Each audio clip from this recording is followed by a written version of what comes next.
Hello, welcome to Radio Bravery. I'm Justin Belshaw. Today is February 27th, 2015.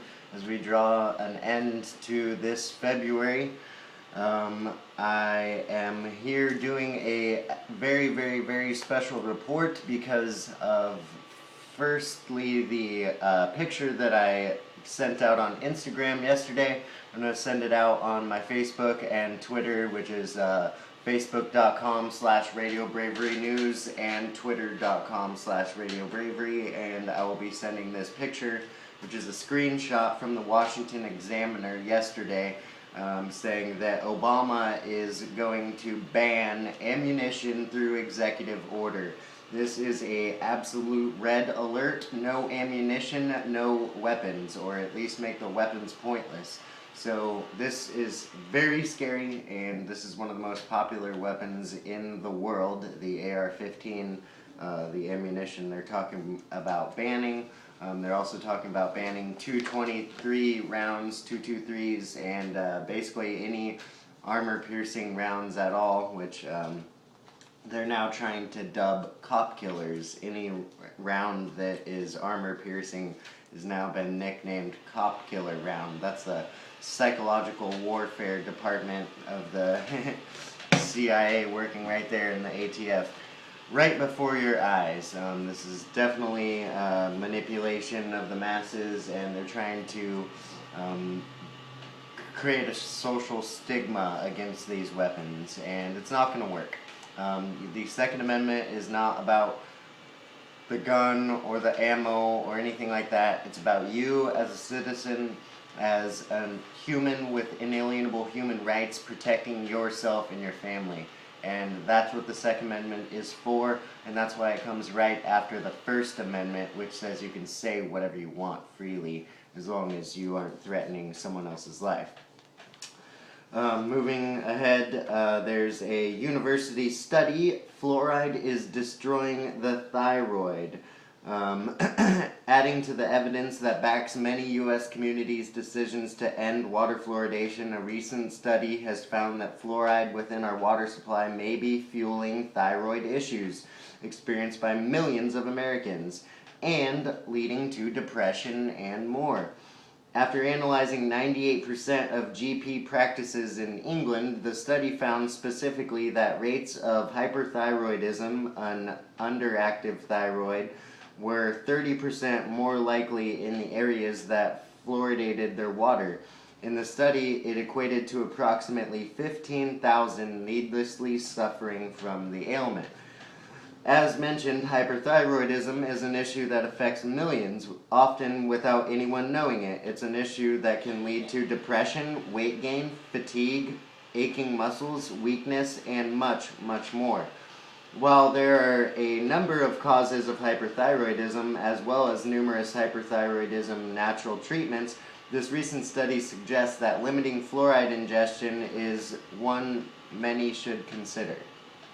The study's abstract findings concluded, quote, "Findings we found that higher levels of fluoride in drinking water provide a useful contribution for predicting prevalence of hyperthyroidism. We found that practices located in the West Midlands, a wholly fluoridated area, are nearly twice as likely to report high hyperthyroidism prevalence in comparison to Greater Manchester non-fluoridated area." Professor Stephen Peckham of the university's Center for Health Service Studies, CHSS, said that research was observational and thus no definitive conclusions should be drawn about cause and effect. He also notes how other sources of fluoride were not taken into account, such as toothpaste, food, and other drinks. Basically, the article is just another shining example, along with the Harvard studies, that fluoride is affecting us negatively, and especially over the long term. Slow ingestion.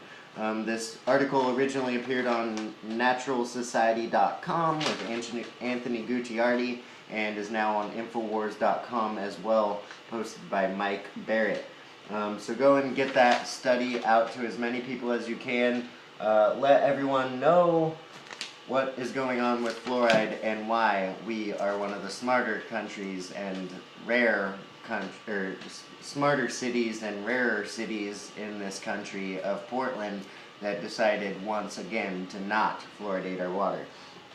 Next, from the London Guardian, the disappeared Chicago police detain Americans at abused Loudon black site. This goes into the current ongoing investigation by Staff Sergeant Joe Biggs, reporter for Infowars.com, who's in Chicago right now and moving around the East Coast after that to check out other black sites that have been reported in the U.S. where they're detaining Americans without arrest records or anything. This exclusive from The Guardian: secret interrogation facility reveals aspects of war on terror in U.S.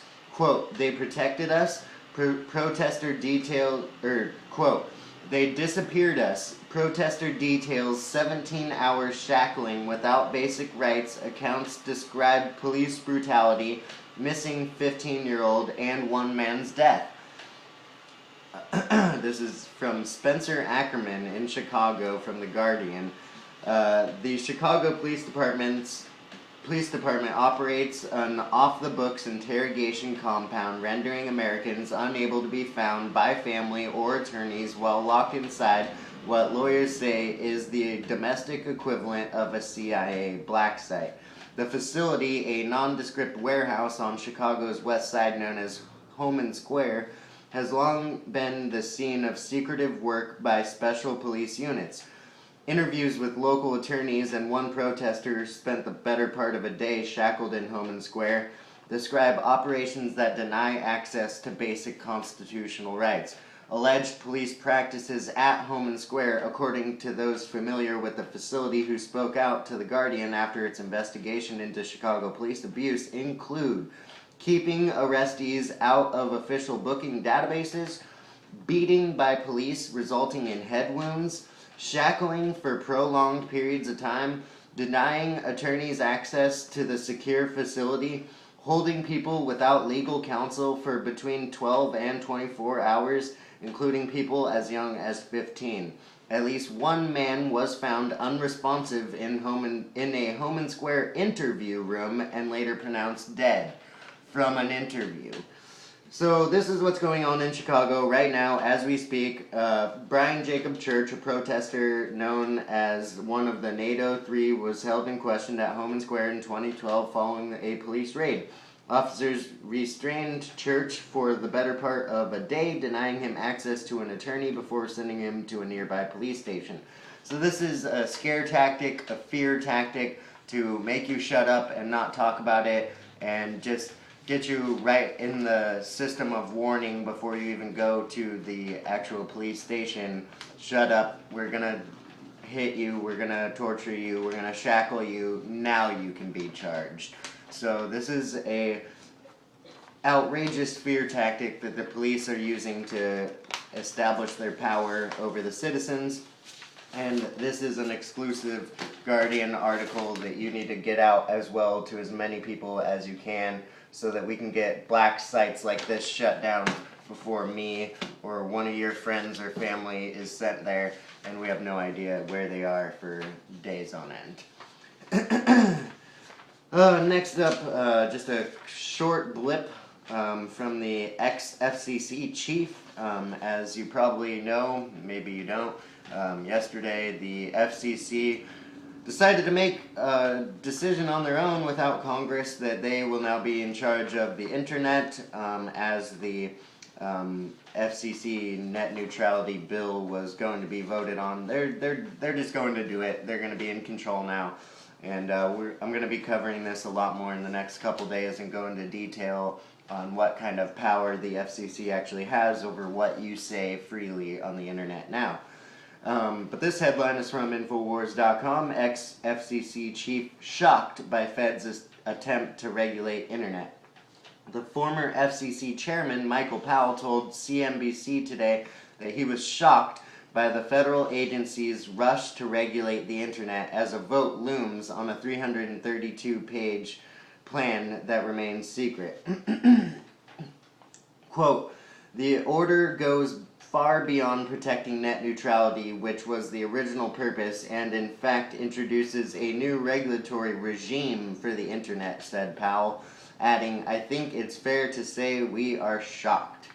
Powell downplayed concerns made by net neutrality advocates about ISPs blocking or throttling content, asserting they've never done any of the things that net neutrality purports to be protecting. Quote, for 3 decades we've been retreating from this regulatory model in virtually every space of communication, and we're gonna now apply that regime to the most dynamic, innovative, free-willing network in world history, added Powell, explaining his shock at President Obama appearing in a YouTube video to direct the FCC to implement the new regulatory measures.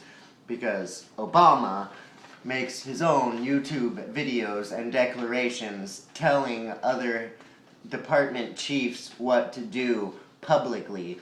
This is a dictatorship 2.0, beyond a dictatorship. This is the new wave of dictatorship.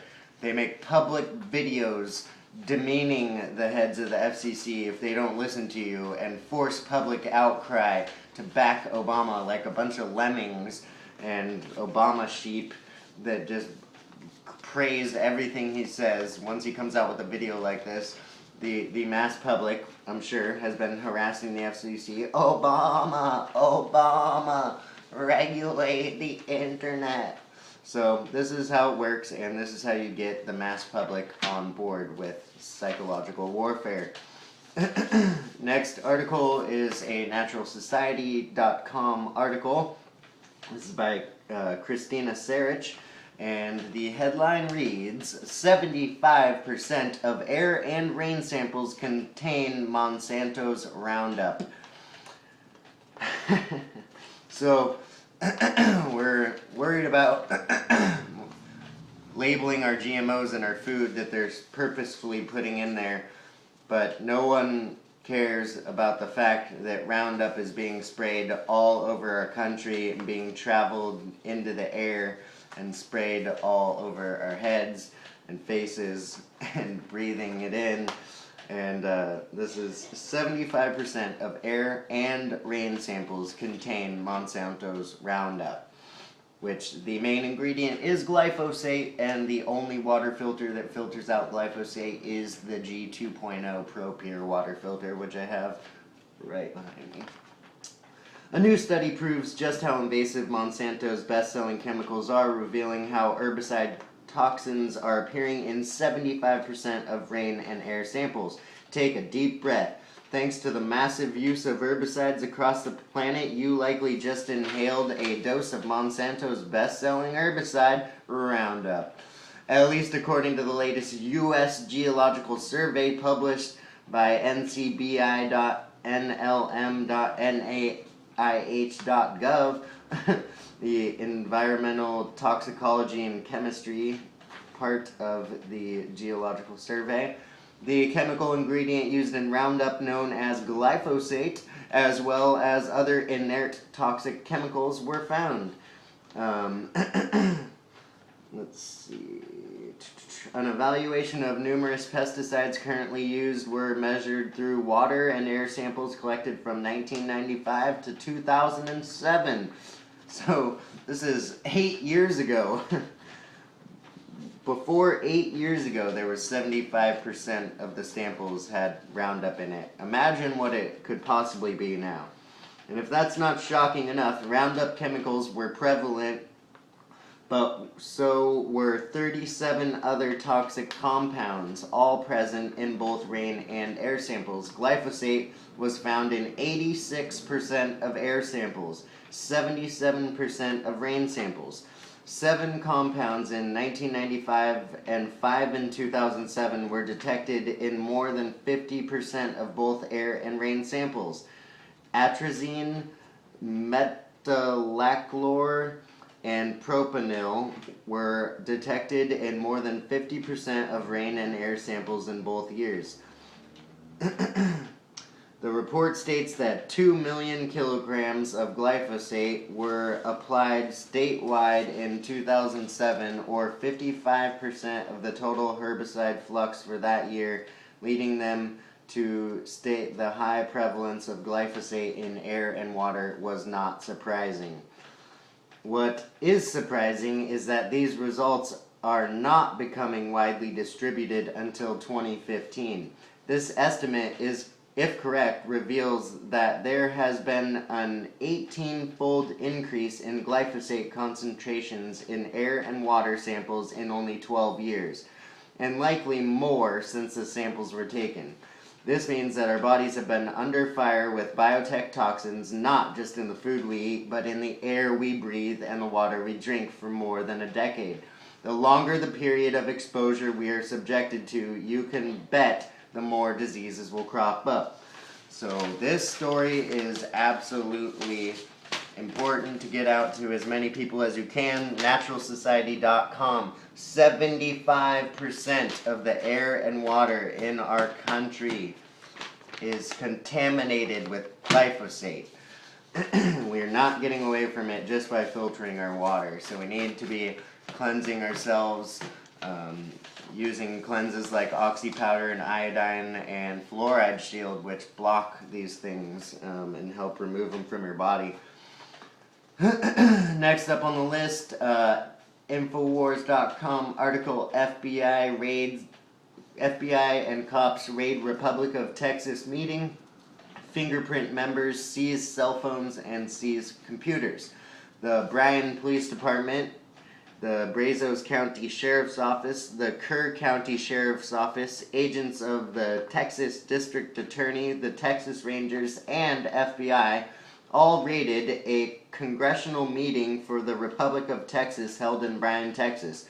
More than 20 police and agents prevented the members from leaving, seized their cell phones, recording equipment, computers, and fingerprinted them. The raid was in response to legal summons sent by Republic of Texas members to a Kerr County judge and bank employee. The organization demanded the judge and bank employee appear before Republic of Texas court held at the Veterans and Foreign Wars building in Bryan on the day the police raided the meeting. State and federal officials say the Chief Justice of the International Common Law Court for the Republic of Texas has issued writs of quo warranto, mandamus, and subpoena, but not recognized by the county, state, or federal governments. So, this is what they do if you treat yourself like an organized group of patriots and people who look at our country as a republic, not a democracy. So, moving forward, we've got a couple more articles to get through here. Secret TSA program quizzes travelers returning to U.S. Federal agency interviews Americans abroad before allowing them to fly back home.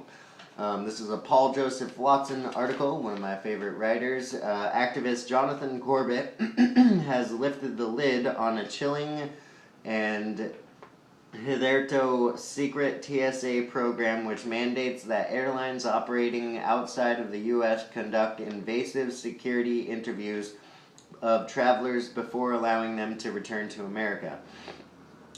Corbett uncovered the program after he was asked a number of personal questions before being allowed to board an American Airlines flight from London Heathrow to New York in December, including why he was traveling, how long he'd been away. Corbett initially refused to answer before a second agent made it clear that he would be stranded if he didn't comply. After Corbett answered the questions, a security sticker was placed on his passport indicating he had completed his interview. And in this article on Infowars.com, they have actual responses printed out from the TSA here in American Airlines. Let's see. Dear Mr. Corbett from American Airlines, thanks for your additional email. All aviation security procedures with regard to U.S. flights and flights bound for the U.S. are controlled by DHS TSA. and we are not privy to the criteria which prompts additional questions, responses. So American Airlines basically denies any knowledge of this at all. And this is a OGS communications at tsa.dhs.gov.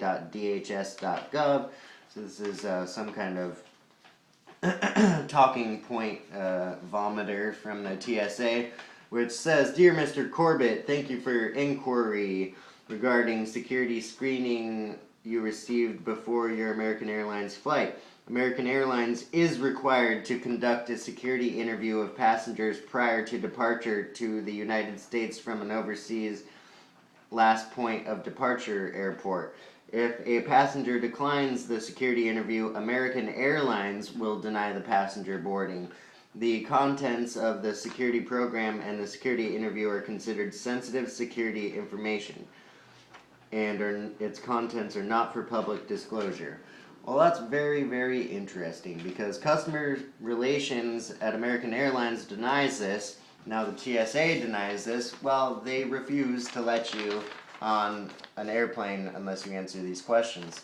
So this is an important article to get out, just because what about the day you don't answer the questions right? You just don't get back to your homeland?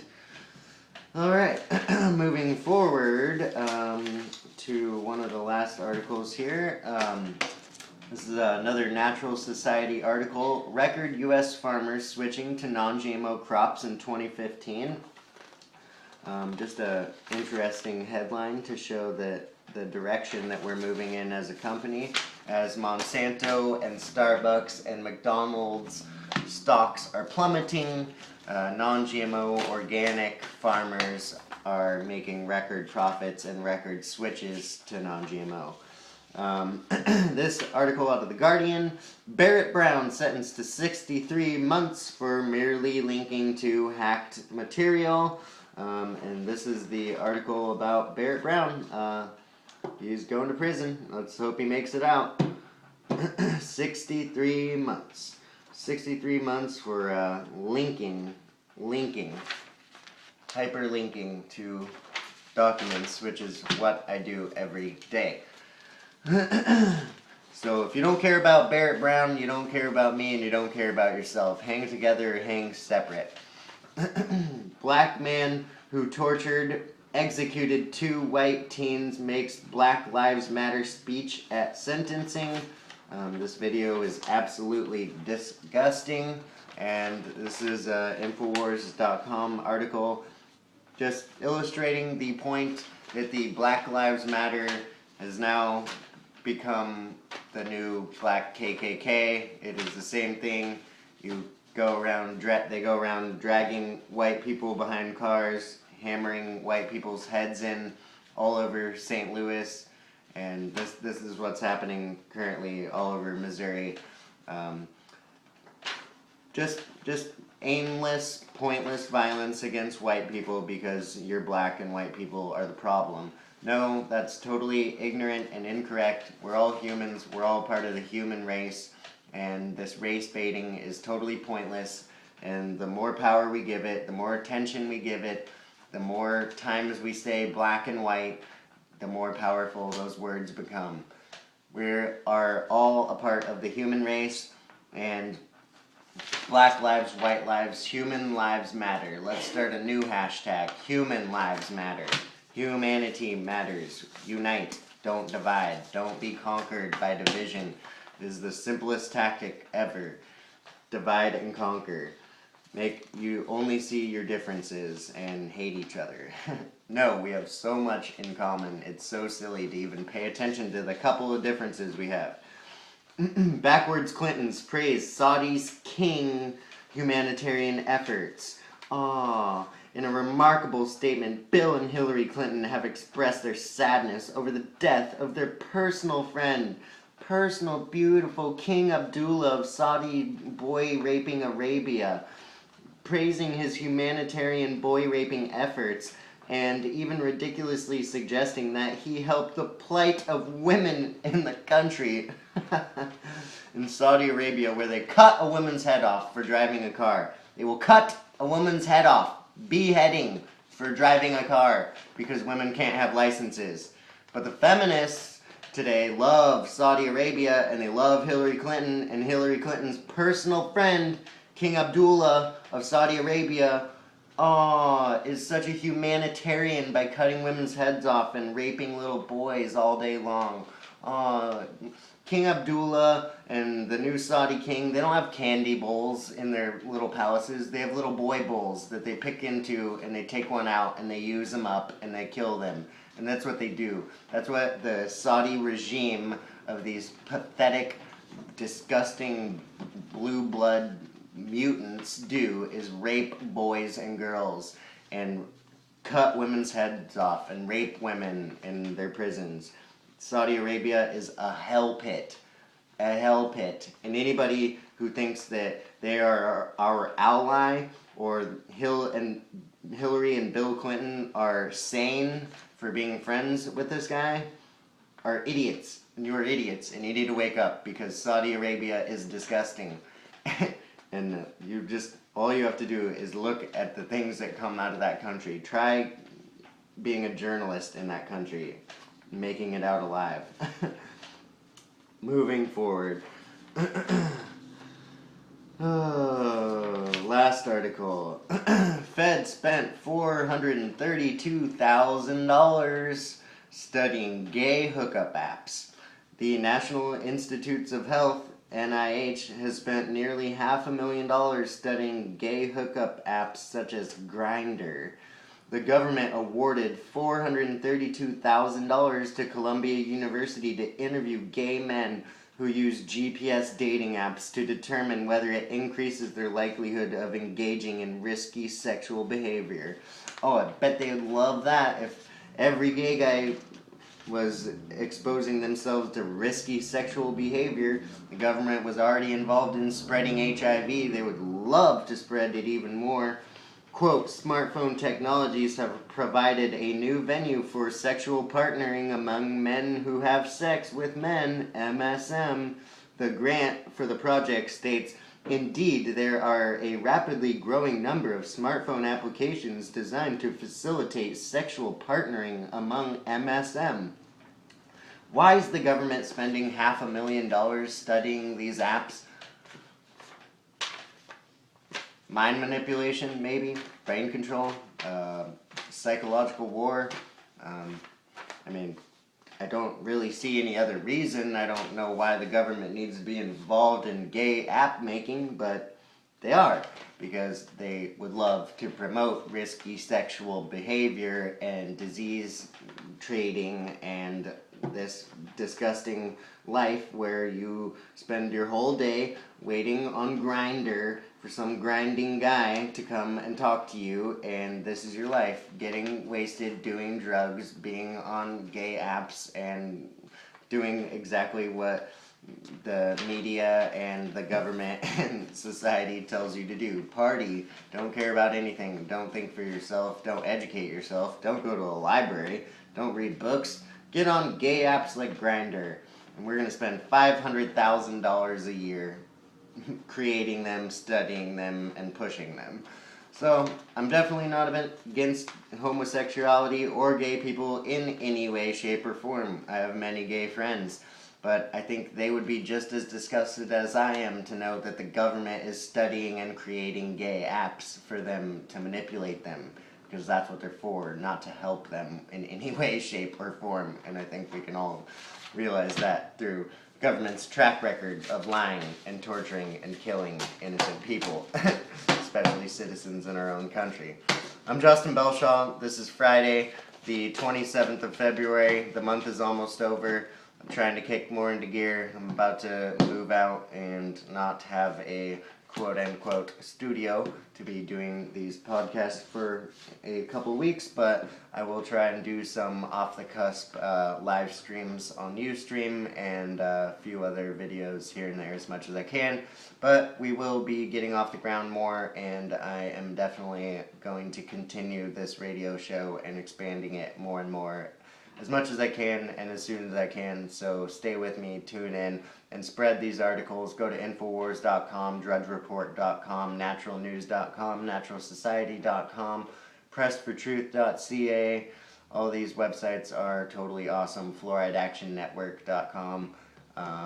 Check out Andrew Wakefield, and at the end of next month there's the CaliforniaJam.org, the Cal Jam 2015. Alex Jones, Andrew Wakefield, Dr. Edward Group are all going to be speaking there. It's going to be awesome. Tons of live music, bands and whatnot. If you go to the CaliforniaJam.org, you could sign up for the live stream or get your tickets if you're in California. I don't believe I'm going to be able to make it down there, but that would be great if I could. But yeah, I will be back as soon as possible. This is Radio Bravery. I'm Justin Belshaw. Thanks for tuning in. You are the resistance.